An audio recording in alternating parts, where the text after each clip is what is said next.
I'm here to talk to you about how when you approach the world with open eyes and an open mind, that great things can happen. So a little bit about me. I make Cleveland street glass. So I create jewelry, like my earrings, my necklace. It's all made from glass from car break-ins. So I take glass on the street like this, and I turn it into jewelry like this. So it's a couple of different techniques that I have going on here. This bottom one, a lot of people think that it's fused glass, but it's actually mixed with resin, which is something I was interested in. And the rest are sort of like a stained glass technique. And what I love about it is that every piece is totally different because it's all made from broken glass. So of course it's all these random little shapes. And I put it all together and I never know what I'm gonna make tomorrow. So as an artist, it's very exciting because I'll drive around. Here's a little bit of my process. Usually I drive around and I look for piles of glass from car break-ins. So after someone has broken into a car, they smash the window, there'll be a big pile of glass on the sidewalk. That's all I'm doing is collecting that, sweeping it up, and then I'll sort through and find like some nice big pieces that I can use for my art. And then it's like a stained glass technique usually. I'll wrap it in a copper foil and solder it together. It's pretty straightforward, actually. But a lot of what people ask me is, why do I use car break-in glass specifically? And there's a few different elements of what it comes down to.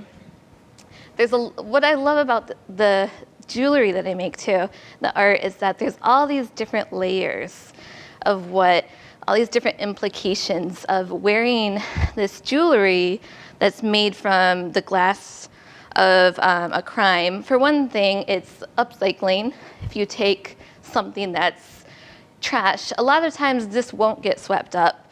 You think there's street sweepers gonna come by and the city turns beautiful, but that doesn't happen. The glass just kind of turns into a part of the environment, and it's like a daily reminder to all of us citizens that this place there's not a lot of safety. There's there's always a little bit of a foreboding sense. I'm sure a lot of you have experienced that in one area or another. When you walk out to your car, you don't know if it's safe or not. So I'm turning that negative into a positive, because people love, I'm making something beautiful out of something that was this crime. And I do feel like it's empowering when I wear this necklace. I feel like, I don't know if there's a word for this, but I think of it like when you, well, we don't do this, but when a village, I just see it in cartoons, when they have the heads of their enemies on stakes outside their village. Like, that's how I feel when I'm wearing this, because it's like this invisible force of somebody who's violated my personal property and my personal space and maybe stolen something from me, and you can never catch them. It's very difficult. So this is the only way where I can get back a little sense of power. And if you've ever had your car broken into, that feeling where you're just, feel so violated. So for me, it's very empowering to wear this. And then even on a bigger scale, if you just look at the jewelry, you look at it, it has all these little cracks in it, and it was, something broken. And so I'm preserving these cracks. I'm not trying to rebuild what was there. And so there's, a greater message of finding beauty in the broken all around us. But what I wanted to talk about today, there's all these different things I could talk about, each one for, the extended period of time, but people always ask me, how did I come up with the idea of this? How did I see this? And I wanted to bring out this one point of yesterday. Somebody emailed me, and I just find this such an honor so she wrote me, she said her cousin, after the presidential election, Makina, who's 10, has been having a really hard time. She's the only African American in her family. She also lives in a predominantly white neighborhood and attends a predominantly white school. Makina is coming to the age where she's starting to recognize and understand racism. And after this election, she's truly scared. She feels hated, targeted, out of place, and is still too young to really understand that not everyone actually feels this way about her. And it's like, I wouldn't know what to say to that. You know, it's not something I've ever dealt with. But this customer who emailed me, she said that I wanted to send her a piece of your jewelry to show her that you could find beauty in everything, even things that seem tragic and scary. So it's like, what an honor that I can make this happen for someone, you know. And this girl who's struggling with this really big problem in our country, to think that my jewelry can make a little, you know, be a little reminder to her that, you know, there's beauty in the broken. It's just such an honor for me. But did I think that when I was sweeping up glass on the street, you know, was I sitting in my loft thinking, you know, how can I make art that speaks to people on this individual level, that speaks to the greater problems in our you know, system, and you know, that touches people?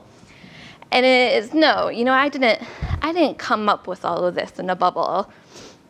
So when people ask me, how did I come up with the idea of Cleveland street glass, making glass, you know, jewelry from car break-ins, you know, it's a bigger question than they think, you know.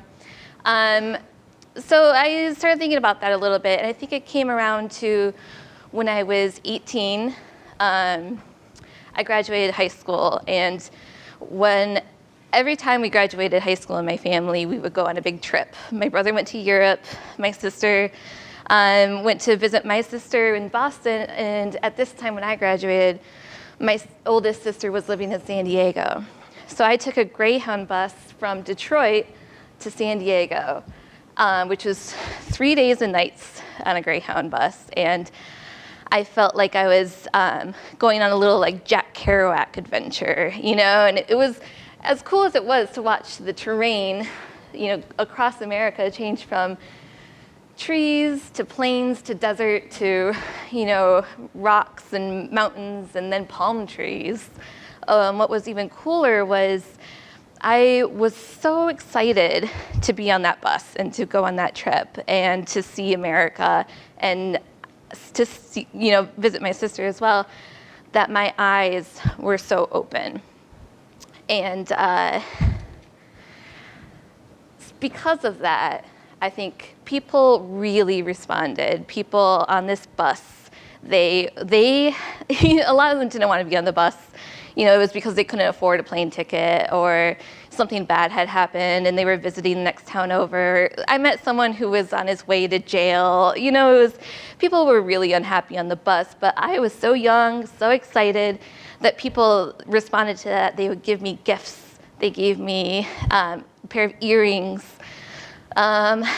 An older black lady like braided my hair, and they would give me like flip-flops and a hat and a comb. Like through the whole trip, this kept happening because I was just so excited. And I felt like I was discovering America. My eyes were open. Then I go home, and that's done. You know, it's like you go home, and you're just in your everyday routine, and people are in their everyday lives, and there's no more, you don't notice the details, like when you're on a trip, when you're on vacation. So I started trying to like actively change my mindset to be excited about the everyday at home. And some part of what I would do is when I would scroll through Facebook or, you know, go on Pinterest or whatever, when you see something neat, like instead of just saying like, oh, neat, and like scrolling past it, I would stop and I would think, you know, you don't have to think, you know, is this something I want to do, or is this what I want to be? But just look at something and think like, is this something I want to try, you know? So as a result, I started getting all of these interests, right? When you would see things on the internet, and I would be interested in weaving or stained glass or encasing stuff in resin or making lamps and working with like fiber optics and how do colors work, and just looking at the world and looking at light and shadow and just dissecting everything as if you've seen it for the very first time. You get all of these interests. And that's what brought me to Cleveland, actually, because I was stuck in my everyday life, and I was working this 9-to-5 job, and I would come home too tired to, try anything, and I would be in this tiny apartment where I didn't have the space to, I couldn't do woodworking if I wanted to, it just couldn't happen in my apartment. So I moved to Cleveland because there's artist lofts here that are really affordable. And then when I moved to Cleveland, my eyes were open again, with the renewed sense, because everything was new again. So I started noticing all these details as I do.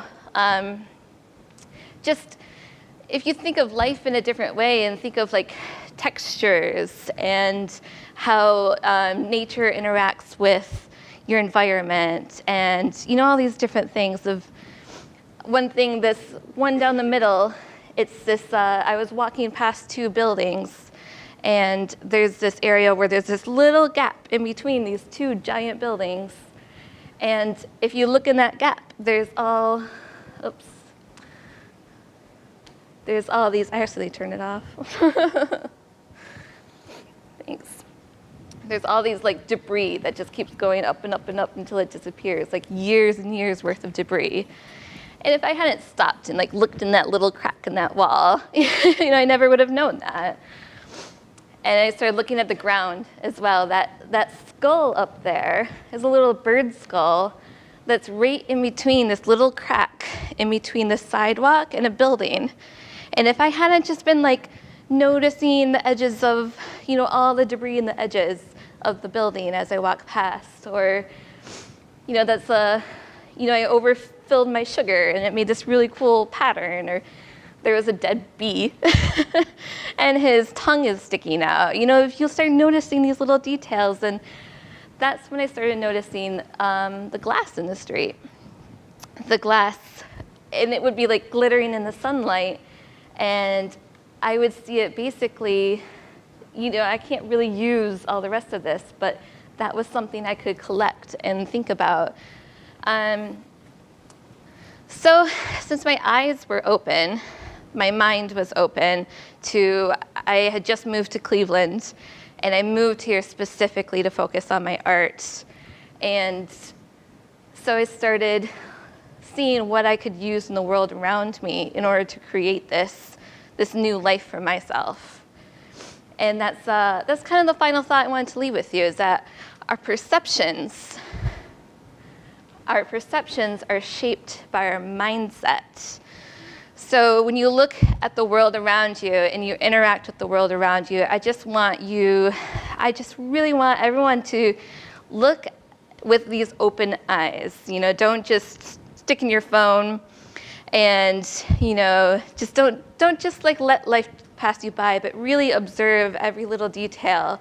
And then when you are living your life, your perceptions, your mindset, whatever you learned that day really shapes how you look at things as well, and how you can use them in your everyday life. So in my case, I started making jewelry from the glass from car break-ins. And like I said, I had no idea just how many implications that had, but I absolutely love that they're all there. And I really hope that, whatever next thing I try, because I'll be continually trying, will really, all come around full circle like that. So that's it.